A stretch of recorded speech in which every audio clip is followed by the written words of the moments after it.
Kyle Whittingham is headed to Michigan to become the Wolverines' new head coach. What are the chances that Jay Hill is out the door and on his way to Ann Arbor as well?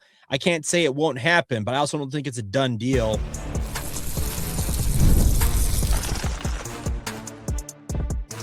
You are Locked On Cougars, your daily podcast on the BYU Cougars. Part of the Locked On Podcast Network, your team every day.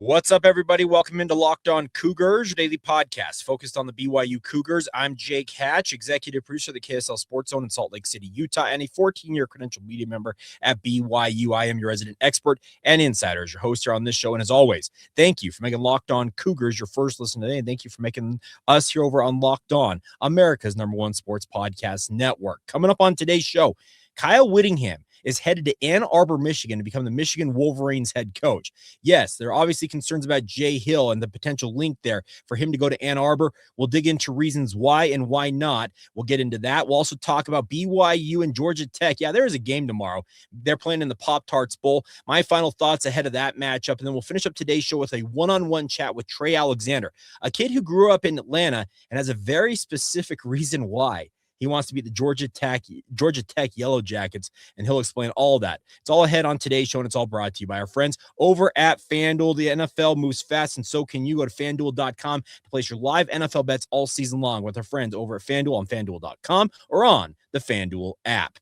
All right, so Kyle Whittingham, according to multiple reports, by the time you may listen and or watch this, he may very well already be formally introduced as the head coach of the Michigan Wolverines. Now, this has been kind of percolating out there in the ether for quite some time, and the associated question with that for the BYU fans out there, as this is a BYU-centric podcast, is, Jake, is Jay Hill going to Michigan with Kyle Whittingham? Now, I will say on its head, I do not know if Jay Hill is going to go at this juncture. He very well could. I can be very blunt about that because the poll of going to Michigan, where Kyle at 66 years old, how long does he realistically want to coach at Michigan? 3, 4, 5 years? You, in theory, if you're Jay Hill or anybody else who's a coordinator for him, because reportedly Jason Beck, the former BYU quarterback who just spent this past season at Utah, is their offensive coordinator, and by all accounts, coordinated a very, very potent offensive attack for the Utes. He is reportedly the odds-on favorite to become the offensive coordinator at Michigan or Kyle Whittingham. And then let's say a guy like Jay Hill or anybody else becomes the defensive coordinator. Those two essentially are jockeying for position to become head coach in waiting at Michigan if and when things go well at Michigan in theory and Kyle Whittingham decides to step aside. That is the allure and the pull of going to Michigan in this circumstance. Let me also add this on the flip side of that. Jay Hill has never worked east of the Mississippi. He's never worked past the right side of the Rocky Mountains. Jay Hill values very highly to be in Utah, to be a head coach here in the West, because his entire coaching career has been here. He worked in Utah. He was a player here in Utah, went to Lehigh High School, ended up going to Rick's College for a short stint, ended up at Utah as a all Mountain West performer. I think it was all Mountain West at cornerback, then ended up working at Utah for quite some time before going to Weber State as their head coach. And now obviously the last 3 seasons as BYU's associate head coach, defensive coordinator, and safeties coach. So Jay is well established in the Beehive State and well established in the Western United States with regards to his recruiting ties. Why I don't think it's absolutely a home run done deal that Jay Hill is going with Kyle Whittingham to Michigan is this. Jay Hill has never been a defensive coordinator under Kyle Whittingham. If you look back at Jay Hill's coaching track at Utah, he was a cornerbacks coach and co-special teams coordinator in 2005, 2006, which were the very early days of Kyle Whittingham's tenure. Then he spent time as the tight ends coach and special teams coordinator, went back to cornerbacks as a special teams coordinator still, also running backs for a stint, and then finished up his final season at Utah back as the tight ends coach and special teams coordinator. He has never been the defensive coordinator under Kyle Whittingham. And while they both come from the same coaching tree, speaking of the lineage defensively they carry, Jay has admitted it. I've also heard from other people that Jay Hill, while that defense is the same base defense in terms of what they run, there are unique things that both Kyle Whittingham's defense and Jay Hill's defenses have utilized in recent seasons. Does that mean that it couldn't happen? Does that mean that Kyle Whittingham couldn't throw a number at Jay Hill? It's like, man, I'd be stupid not to take that money. Yeah, that absolutely is a possibility. But I also understand that Jay Hill, he's well established in Provo. He is well established in Utah. He's well established, as I mentioned, here in the Western United States. And I also don't think that it's going to be like, hey, Kyle calls him up and says, hey, I want you to come be my defensive coordinator. And Jay said, done deal. Let's do this thing. Because it's never been that before. Remember, Morgan Scalley, Kalani Sitake, Gary Anderson. Those were the guys who worked as his defensive coordinator, speaking of Kyle Whittingham, during his run at Utah, that have ties to BYU. Now, Morgan, obviously the new head coach at Utah. Congratulations to him. He may be looking for a new offensive coordinator in short order. So Utes have their own questions to answer. And as I mentioned, Jay Hill could leave BYU in a little bit of a lurch, but I will also add this. If Jay Hill is intent on leaving BYU and he's intent on joining Kyle Whittingham at Michigan, I don't think things are going to crumble at BYU. The reason why, Kalani Sitake. Kalani, yes, there have been foibles during his coaching run, holding on to coaches like Elisa Tuiaki just too long. I get all that. Ed Lamb, et cetera, et cetera. Bringing in Jay Hill was a masterstroke. And should Jay Hill decide to depart, yeah, that would hurt BYU. But Kalani Sitake has proven once before, and he'll prove once again that he knows how to go out and find good coaches and very well may promote from within. He has guys on his staff right now, including Chad Kauha'aha'a, who is a senior defensive analyst, who obviously is on the field doing a lot of things during games if you know where to look. You also have guys like Justin Enna, Kelly Papinga, all have defensive coordinating experience. And also, Gennaro Guilford is the only defensive assistant who has been with Kalani Sitake all 10 years of his tenure at BYU. And now, just recently, they promoted Gennaro Guilford to defensive passing game coordinator. In theory, a stepping stone towards him becoming a defensive coordinator in his own right. So yes, I don't think it's out of the realm of possibility that Jay Hill goes to Ann Arbor, Michigan to become Michigan's defensive coordinator, in theory, potentially head coach in waiting. But I also, once again, don't think it's like absolutely 100% a done deal at this juncture, because I think Jay will weigh everything. And I mean, everything. Jay values, as I said, very highly his home life. He values the fact that obviously he's had his health struggles. And if you know who about his wife's health struggles, he obviously is going to weigh all that. He weighs his kids. He weighs his grandkids. And I think the difference being that Kyle Whittingham, many of you know I worked in sports radio. I still work in sports radio here in Salt Lake City. Kyle has been very vocal about the fact that his kids were able to go to each elementary school, each junior high school, and each high school was all the same for every one of his kids during his run coaching at Utah. That's why he's finally able, and I think in his mind, to make this jump to Michigan. That's not the life circumstance that Jay Hill is in. Yes, he has some kids who are in college, but he still has some that are in grade school. I think he doesn't want to maybe upend all of that just to take a job at Michigan that, once again, you don't have any guarantees of being the head coach in waiting unless you get it in writing as part of going to the Michigan Wolverines. So I'm kind of playing both sides of the coin here, because I do think that there is a lot for Jay Hill to weigh. Michigan money's no joke. And also, I will add this, BYU's roster also needs to be monitored with Michigan potentially lurking around, because Kyle Whittingham, he knows the talent from this state. He knows the talent he had at Utah. He knows the talent at BYU. And, there'll probably be some, I'll use the term, sniffing around to see if anybody's interested in maybe making a jump to join the Maize and Blue. But very, very interesting times. And oh, by the way, this is obviously standing right there in kind of the elephant in the room while BYU is making final preparations for the Pop-Tarts Bowl tomorrow. Kalani Sitake had a press conference earlier today along with Brent Key, the head coach of the Georgia Tech Yellow Jackets. We'll talk about that game, my final thoughts ahead of that contest, which was what I plan to start today's podcast with. But, circumstances change, and we'll get into all that next right here on Locked On Cougars.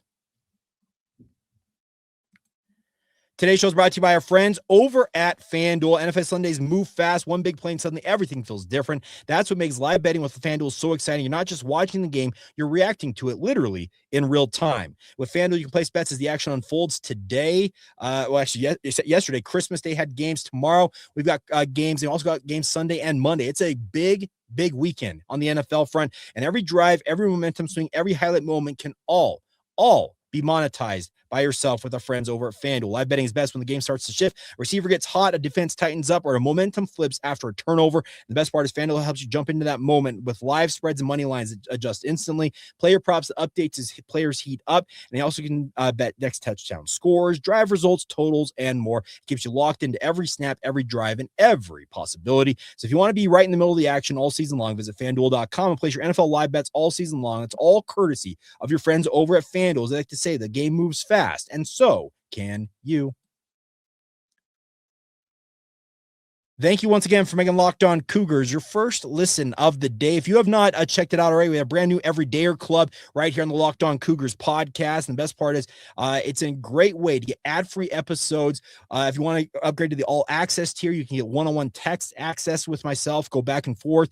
You also can get the Discord server, which is exclusive to Locked On listeners. It's kind of the feel of the Discord server is more of like what Twitter and social media used to be before, algorithms took over. So if you want to get in on all that action and be a part of it, the Everydayer Club is available now by going to lockedoncougars.supercast.com. That's lockedoncougars.supercast.com, or tap the link that we have in the show notes below to join the Locked On Cougars Everydayer Club. All right, so BYU and Georgia Tech squaring off in the Pop-Tarts Bowl tomorrow, and no LJ Martin. Reportedly, no Sione Moa, because neither one of BYU's top two running backs was on the depth chart that BYU put out on Wednesday afternoon. That, in and of itself, is a worrisome proposition, because I think all of us, yours truly included, look at what BYU's offense has been this season. And when you don't have what the many consider to be the best offensive weapon BYU has, and, well, he's just the Big 12 Offensive Player of the Year in LJ Martin on the field, that is going to make it for tougher sledding for BYU in this game. I'm not saying it's a death knell to BYU's chances in this game, but they have to find ways to generate some sort of a rushing attack. And I think you look back at the Iowa State game in particular. Remember, the Iowa State game, LJ Martin got injured early on in that contest, and essentially the rest of the game was put on the shoulders of Bear Bachmeier, and he delivered in a big, big way. Now, the game following that, when BYU had a bye week, in theory trying to get LJ Martin as healthy as possible, and came out and proved to be somewhat effective, but not anywhere near effective against maybe the best defense in the country in Texas Tech. Well, BYU couldn't generate the offense and the rushing attack in particular to keep themselves balanced in that Texas Tech game. I am curious to see if BYU has learned their lesson, and if without LJ Martin on the field in this game, how they go about generating a rushing offense. And Aaron Roderick said it himself that they're looking forward to seeing what Jovesa Damuni has in store for BYU's offense. Jovesa has been talked about, it feels like, for half of this season about, hey, he's a great player. He's got a lot of speed. He offers a unique dynamic to this offense. But until we see Jovesa get on the field for more than one snap and one fumble, which is essentially what we've seen him for. I know he's played some other snaps, but it's just been too far between plays. Enoch Nawahine, Preston Rex, and Jovesa Damuni have to generate this offense, but it does not mean that they are going to be the heart and soul of BYU's rushing attack, because you do have Bear Bachmeier. Now, Bear got dinged up in that Big 12 title game.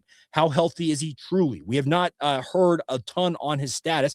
Kalani Sitake and Aaron Roderick said that it's, quote, not a serious injury, unquote, and they expect him to play. But how effective can he be without his backfield running mate and LJ Martin? And how much will Georgia Tech key on him as a quarterback and then maybe the linchpin of BYU's rushing attack? That bears watching. That does not also mean you can't use other players in the rushing attack. You can use guys like Parker Kingston and Cody Hagan with their speed on the edge. You can do fly sweeps. You can potentially even, run. Remember, Keelan Marion, if I recall correctly, I may be conflating this with his time at Miami this year, but I could remember a couple of plays where Keelan Marion motioned into the backfield. And this might have been Miami, but where he actually took a handoff in the backfield and got on the edge.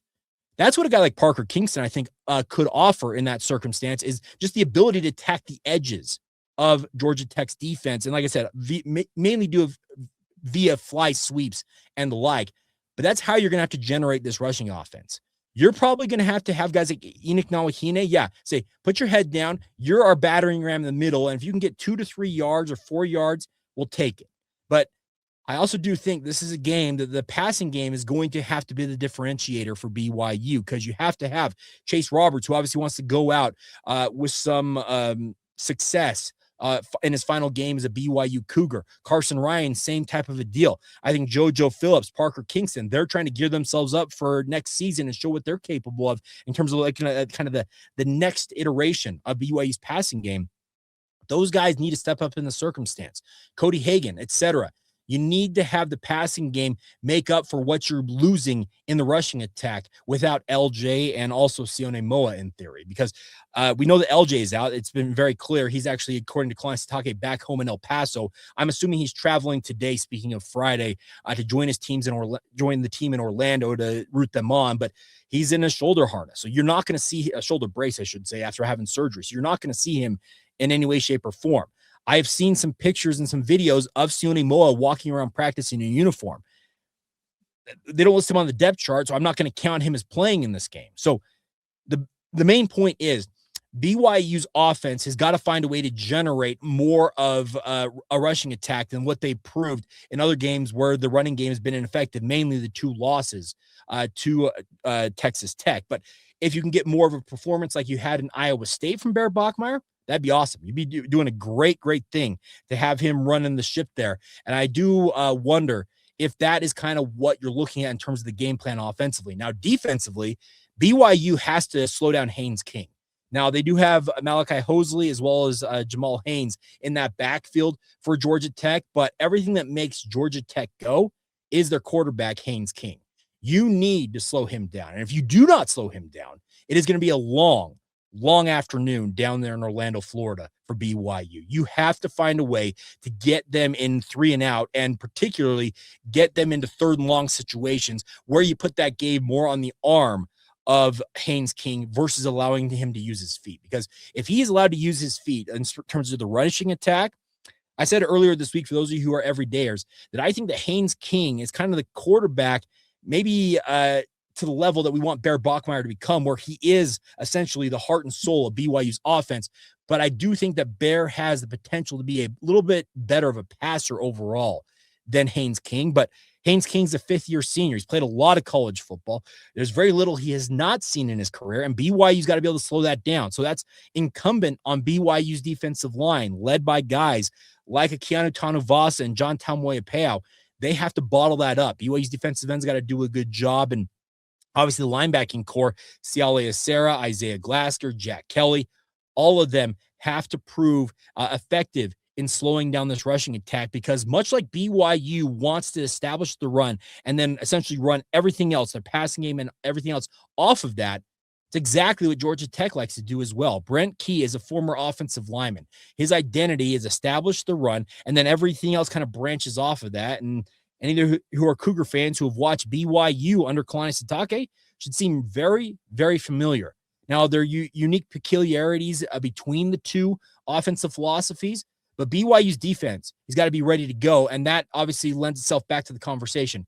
Is Jay Hill being distracted by conversations potentially to go to Michigan or other coaches on BYU staff? Are players being chirped at? Well, if they weren't, I'd be surprised, because BYU's put together a pretty dang good roster, and we already know there's a lot of back and forth with regards to agents and the like. But be very curious to see how BYU handles all of this, all the noise around them. They obviously want to go out with a bang. They want to put a 12th win on the board and obviously send the program into the offseason on a positive note.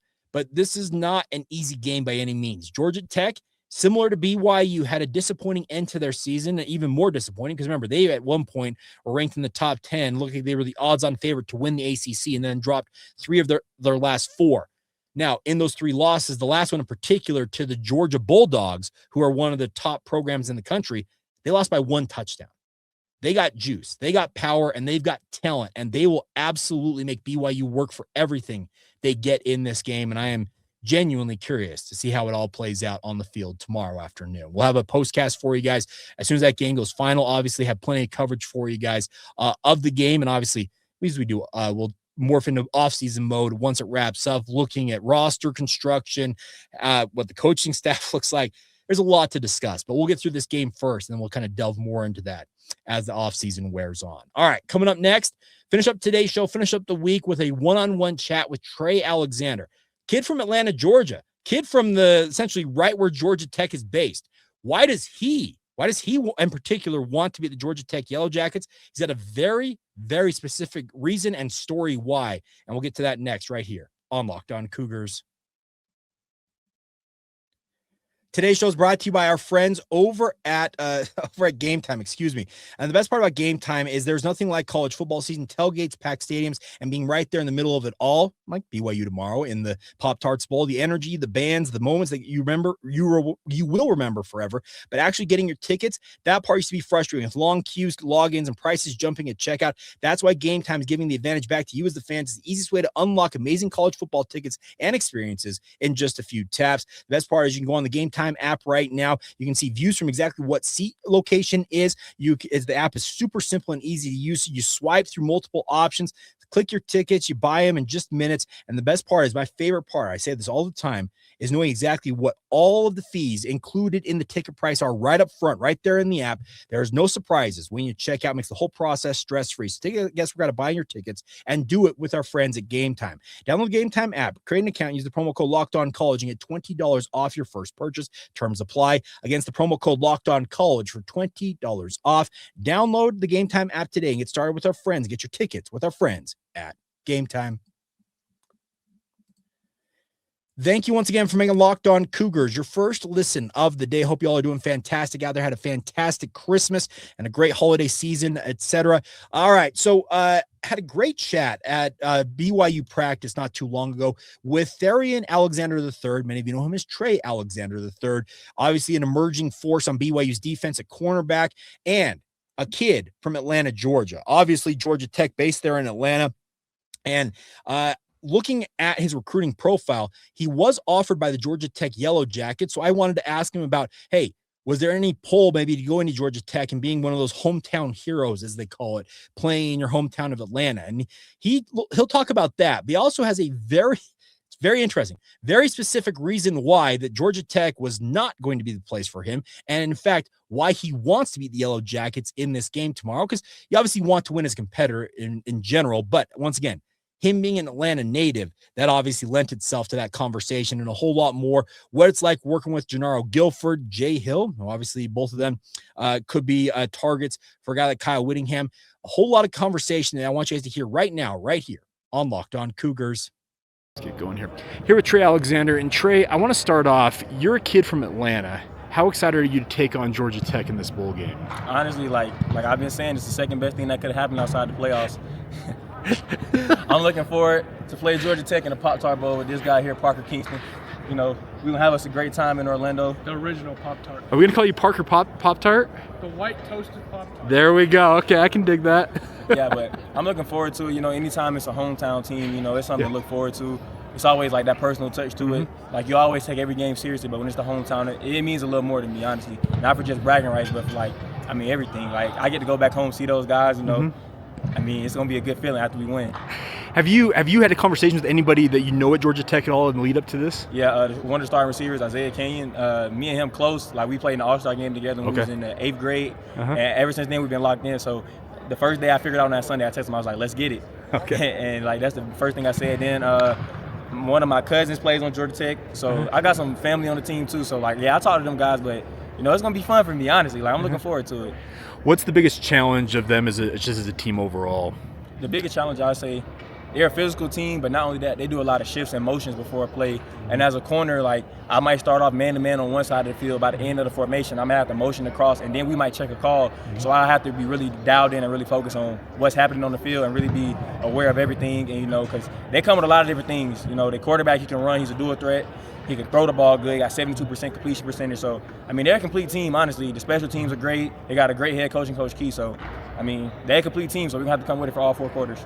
How much did you consider going there among all your other offers, including BYU? Before the 10th grade, I mean, it was up there. Yeah. I didn't have an offer at the time, but it was up there. Yeah. Then in the 10th grade, they spelled my name wrong on a recruiting visit, and I told my mama I'd never go to that school. And it was crazy because Coach Key apologized for it because he wasn't the head coach at the time. So it was kind of a bad thing, but ever since that day, I kind of had that bad taste in my mouth. I was like, I'm not going to Georgia Tech no matter what. So I didn't really consider it too much. It was like whatever to me. I just took the visit just because it's home, just to get out of school, really. But if I'm telling the truth, so I never really considered going there. If it wasn't here, it would have been like Texas A&M or like USC. Okay. Yeah. So it's a little personal, obviously, in some ways, but obviously this game down in Orlando should be warmer weather, that type of stuff. Do you feel like the motivation for this team? Because similar circumstance last year, you're right on the periphery of the playoff. You guys went to the Alamo Bowl last year and absolutely demolished Colorado. Do you feel a similar sense in this game going in against Georgia Tech? Yeah, I definitely think this game for us is like the start of next season, essentially. Mm-hmm. I mean, we go in, handle business in these practices, and then go handle business in that game. It's going to springboard us into the offseason. That momentum will carry us all throughout the season. And it's a disrespect, but it's not only that. It's really just to send our seniors off the right way. Mm-hmm. This senior class has been here from the ups and downs. This was the class that joined the Big 12. This was the class that got us to the first Big 12 championship. So we got to send them off the right way, and we got to really, give them thanks. And we got to do that by playing a great game and really showing them how much we appreciate them. You talk about the senior class. Guys like Moore, you've been around for quite a while. How crazy to think that after this he's done playing at BYU? I mean, it's crazy to think because when I think about them being done, it's like I'm getting kind of old here too, and it's crazy because I'm only 19 years old. But like I said, in January I'd be a junior in school, and it's crazy to think I just got on campus. So seeing those guys lead the program is crazy because those are guys that I came in with, and they kind of took me under their wing and kind of showed me the ropes around here. So I don't know, it's gonna be a crazy feeling walking in the meeting room and not seeing them guys no more. What's it like playing for Coach Hill? What's been your experience so far with him? Man, it's fun. It's the funnest defense to play in the country. We get to, as a corner, I done blitz this year. I done played man-to-man. I done played off the deep hash. We do everything here. So I wouldn't rather want to play for nobody but Coach Hill. He gives me the opportunity to do every single thing and give me the opportunity to make so many plays. And this defense is so fun because Coach Hill coaches all the little things, straining into the ball. And when we practice is 10 times harder than the game. So when we get on the field, I don't know, the games are easy to me. So I don't know. Playing for Coach Hill is he's a man of great commitment, and he teaches us so much outside of football and teaches us how to just be so grateful for everything we get. So Coach Hill, one of the best coaches, not the best coach I could have had for me in college. I was actually a similar question about Coach G. I know I've talked to you in the past about him, but what has he meant to you in terms of your development? Yeah, Coach G changed my life, honestly, because it's not even just about football. Me and Coach G. Coach G is he's a player's coach. Yeah. Coach G is one of those guys who he'll come around you if you're having a bad game or a bad day, and he'll talk to you, but he'll still hold you to a high standard. With me, he almost treat me like a son. Coach G will cuss me out at any given time, no matter what I'm doing, and he'll be dead serious about it. Yeah. And then we'll leave the field, and he'll text me do you want to come to the house tonight? Do you want to come watch the fight, or do you want to come eat? Things like that. He always checking on me. So Coach G, that's my guy. I mean, we sit next to each other in meetings. Me and him joke around all day. We go on the road. We joke together. So I mean, Coach G, as much as he is a coach, he is a friend as well. So I love that relationship with Coach G, and I'm really thankful for him. There you go, Trey Alexander. And you know what? Don't mess up people's names when they go on recruiting trips. That does, sting a bit. Because obviously everybody wants to feel the love, feel the respect. But yeah, that one, I can understand where Trey's coming from, thinking, hey, what do I got to do to earn some respect from a hometown program that you would have thought they would have known how to spell his name correctly. Now, it worked out. He's thriving in Provo. Trey has been nothing short of a remarkable part of the BYU football program, and we're lucky to have him as a member of the Brigham Young University family and the football program in particular. And we'll see how it all plays out tomorrow. Once again, we'll have a postcast for you guys as soon as this game goes final tomorrow afternoon. My prediction, if you're stuck around this long, I look at it as this is going to be a very interesting game. Without BYU's typical rushing prowess, I find it hard to find a way for BYU to win this game. But you know what? The gut says pick the Cougars. So let me give me BYU 24, Georgia Tech 23, and somehow, some way, BYU generates just enough to get to their 12th win, finish the season 12-2, and send themselves off into the offseason on a positive note. So that is going to do it for today's edition of the show. Reminder for you guys, if you want to get a late Christmas present or you just want to get the inside intel, the scoop on all things BYU, join the Locked On Cougars Everydayer Club. LockedOnCougars.supercast.com is where you can do that. And once again, as always, thank you for making Locked On Cougars your first listen of the day. Go make your second listen of the day. Our friends over at Locked On College Football, Spencer McLaughlin, will have plenty of coverage on Kyle Whittingham and everything else involved with that. And check that out, obviously. And as always, thank you for being an everydayer right here on the Locked On Cougars podcast.